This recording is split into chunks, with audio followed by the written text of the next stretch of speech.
가운데에서 나오며 그 발바닥으로 육지를 밟는 동시에 요단물이 본 곳으로 도로 흘러서 전과 같이 언덕에 넘쳤더라. 아멘. 오늘 하루도 하나님의 은혜 가운데 거하는 저와 여러분이 되기를 소망합니다. 오늘 말씀은 요단강 도하의 마지막 결론의 말씀이죠. 어떻게 이스라엘 백성이 요단강을 건너게 되었는지 하나하나 이제 오늘은 그 말씀을 마무리하고 있습니다. 하나님의 기적이 다시 이스라엘 백성도 그렇고 우리도 지금 보고 있는 것이죠. 요단강의 기적, 과연 하나님은 어떻게 그 기적을 일으켰는지 사실 오늘 과정을 우리가 좀 짧은 시간이지만 살펴보려고 합니다. 먼저 하나님의 기적, 그거를 보면은 반복되는 것이 있는데 말씀하시고요. 그래서 15절 말씀을 보면 여호와께서 여호수아에게 말씀하여 이르시되 그랬습니다. 말씀하여 이르시되.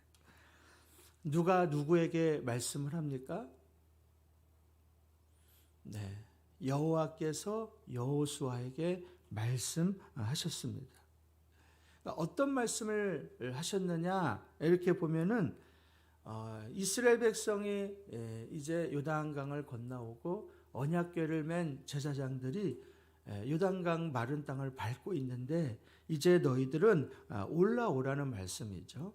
제사장들에게 올라오라는 말씀을 여호수아에게 이제 말씀하십니다. 그래서 16절을 보면 증거궤를 맨 제사장들에게 명령하여 요단에서 올라오게 하라 하신지라 그랬습니다.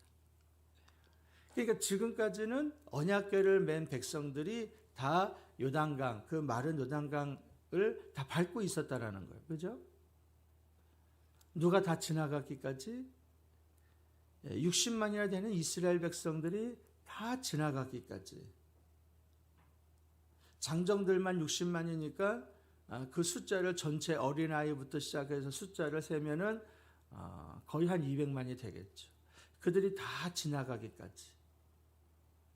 언약궤를 맨 제사장들은 가장 먼저 요단강의 발을 밟았고 그리고 그 밟음과 동시에 물은 그쳤고 이스라엘 백성은 다 지나가기까지 그 자리에 제사장들은 멈춰 있었다라는 거예요. 여러분 60만이나 되는 200만이나 되는 백성들이 지나갈 때까지 얼마나 시간이 걸렸을까? 그리고 그 엄청난 일이 벌어졌을 때에 바로 여리고성에 있는 사람들이 다 지켜보고 있었을 겁니다. 언제라도 여리고성 사람들이 공격해 올 수 있는 상황이죠. 근데 증거궤를 맨 제사장들은 단 한 사람도 불평하는 사람이 없었다라는 거예요. 그리고 서두르는 사람도 없었다라는 거죠. 또 내지는 빨리 건너가라고 재촉하는 사람도 없었다라는 거예요. 저는 이 말씀을 보면서 증거궤를 맨 제사장들이 참 대단하다는 생각이 들었어요. 다른 말씀이지만 사실 이 요단강의 도하 사건은 이 제사장들 사실 헌신이 있었던 거죠. 그러니까 하나님은 그거를 다 보고 계셨어요. 언약궤를 맨 제사장들이 그대로 요단강에 발을 딛고 서 있는 것, 하나님의 말씀 또 내지는 여호수아의 명령이 떨어질 때까지 잠잠하고 기다렸다라는 거죠. 두 번째는 뭐냐 봤더니 말씀하고 다음에는 명령하고예요. 그래서 17절을 보면은 뭐라고 쓰여 있느냐면은 여호수아가 제사장들에게 명령하여 이르기를 요단에서 올라오라 하매. 그랬어요.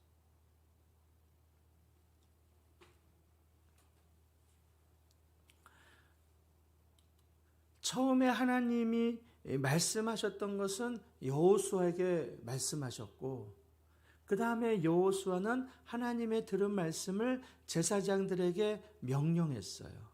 이제 올라오라. 많은 말을 한 것이 아니죠. 하나님이 여호수아에게 많은 말을 하신 건 아니에요. 이제 올라오라는 거예요. 그러니까 여호수아가 제사장들에게 전했던 말은 간단한 말씀이었어요. 올라오라. 그겁니다. 저는 이 말씀을 보면서 이런 생각을 해봤습니다. 아니, 이거 간단한 말씀이잖아요. 올라오라. 그럼 왜 하나님은 굳이 여호수아를 통해서 올라오라고 말씀하셨을까? 언약궤를 맨 제사장들에게 그냥 올라오라 할 수도 있는 거잖아요. 뭐 설명이 필요한 게 아닙니다. 뭐 이해를 시키려고 할 이유가 없어요. 너무나 간단해요. 내 발을 딛고 있는 그 발을 이제 떼서 올라오라는 거예요. 강 위쪽으로. 근데 왜 하나님은 여호수아에게 말씀하셨을까? 그냥 제사장들에게 우리가 흔히 말하는 다이렉트로 얘기할 수도 있는데 그 복잡하지 않는 말씀을 굳이 여호수아를 거쳐서 말씀하시는 이유는 뭘까?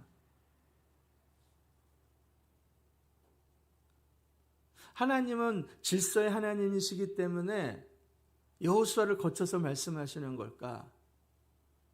아니면 하나님은 여호수아의 체면을 생각해서 말씀하시는 걸까?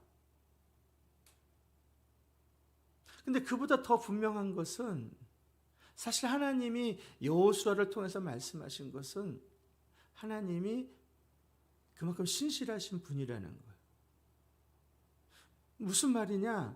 하나님은 우리가 3장에서 살펴봤던 것처럼 요단강 도하 사건이 있을 때에 하나님은 그 요단강에서 여호수아가 3일 동안 기도했던 것을 우리는 기억하고 있지 않습니까?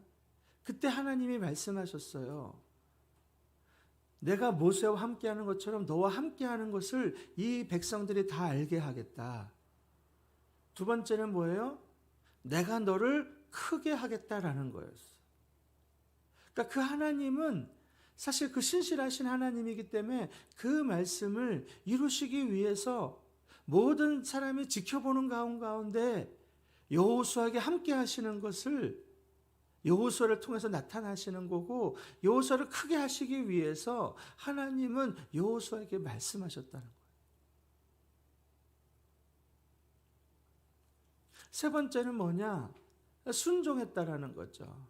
18절에 있는 말씀을 보면 여호와의 언약궤를 맨 제사장들이 요단 가운데서 나오며 그랬습니다. 나오며.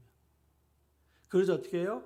그 발바닥으로 육지를 밟는 동시에 요단물이 본 곳으로 도로 흘러서 전과 같이 언덕에 넘쳤더라.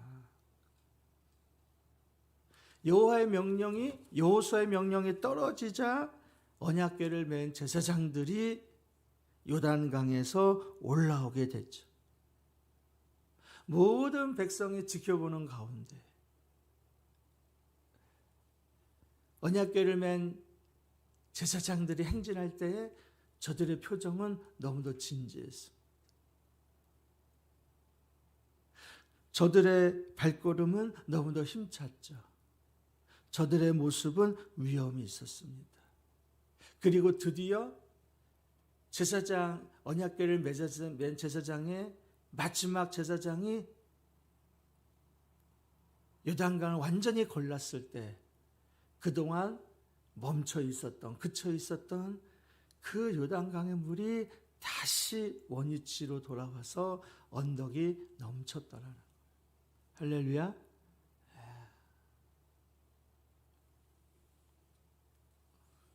그러니까 요단강 도하 사건을 정리해 보면은 하나님이 여호수아에게 말씀하셨고 여호수아는 제사장들에게 명령하였고 그리고 제사장들은 그 명령에 순종했을 때 하나님의 기적은 일어났다라는 거예요. 기도 응답의 공식, 우리가 하나님 앞에 기도하고 하나님의 좋은 것을 기대하고 하나님의 좋은 때를 기다리는 것. 그러면 응답이 됐지 않습니까? 기도하고 기다리고 기대하고 기다리는 것. 근데 기적의 공식도 있다는 거예요. 제가 만든 거지만 기적의 공식.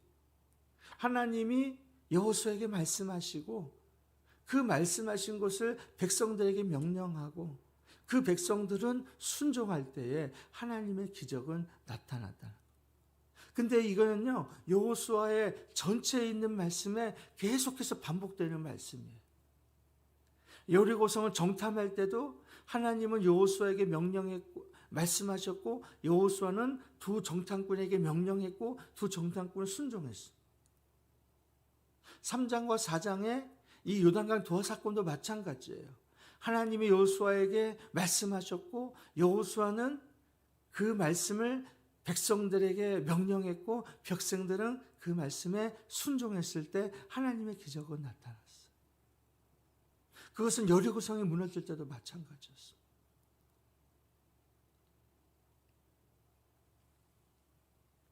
우리가 하나님의 기적을 원한다면 사실 우리는 잠잠히 기다려야 합니다. 원망하고 불평하고 서두르고 재촉하는 것이 아니라 우리가 기도한 것에 대한 하나님의 기적이 나타나길 원한다 그러면 우리는 기다려야죠. 언제까지? 하나님이 말씀하실 때까지. 두 번째는 뭐냐? 하나님이 세우신 종들. 다시 말씀드리면 목사님들이죠. 때로는 하나님의 말씀이 우리에게도 말씀을 묵상하는 가운데 감동으로도 오지만 또 때로는 하나님이 여호수아를 통해 말씀하셨던 것처럼 우리 강단에 세운 주의 종들을 통해서 하나님이 말씀하신다는 거예요. 목사님의 말씀이 20분이든 30분이든 40분이든 그 모든 말씀이 중요한 것이 아니라 나에게 주시는 하나님의 말씀 그 한마디만 들으면 돼요. 사실 나에게 뭐라고 말씀하시는지. 그리고 그 받은 말씀을 우리가 순종하며 나아갈 때에 하나님의 기적은 나타난다는 거죠. 저는 우리 모두가 다 그런 하나님의 기적을 매일매일 맛보기를 간절히 소망합니다. 마치 이스라엘 백성이 광야 40년 동안 매일매일 기적을 맛봤던 것처럼. 매일매일 기적은 다른 것이 아니었어요. 하나님이 그들을 인도하는 것을 그들이 목도했지 않습니까? 하나님이 매일 주시는 만나 그냥 평범하고 일상적이고 아무것도 아닌 것 같지만 근데 그것은 엄연한 기적이었습니다. 우리가 매일매일 살아가는 게 사실 기적이죠. 안 그렇습니까? 코로나가 이렇게 창궐하는데 안 걸린 게 기적이라고 생각이 들어요. 걸려도 그냥 무탈하게 넘어가는 것도 기적이고 우리가 숨을 쉬는 것도 사실 기적이고 나는 느끼지 못하지만 하나님이 나를 늘 주목하고 계시고 나와 함께 하시는 것 그게 곧 기적입니다. 오늘 하루도 우리에게 주시는 말씀에 순종하고 그 하나님을 바라보면서 그리고 그 말씀에 순종하면서 그 하나님의 기적을 맛보는 오늘 하루가 되기를 소망합니다. 기도 제목 함께 하고요. 기도하도록 하겠습니다. 기도 제목 하나, 내 눈과 귀를 열어 지금 말씀하시는 하나님의 음성을 깨닫고 순종하게 하옵소서. 둘, 여호수아와 같이 세우신 목사님에게 말씀의 권위와 능력을 허락하여 주옵소서. 셋, 코로나로 인해 불신과 무관심 속에 있는 한국교회를 불쌍히 여기시고 회복시켜 주옵소서.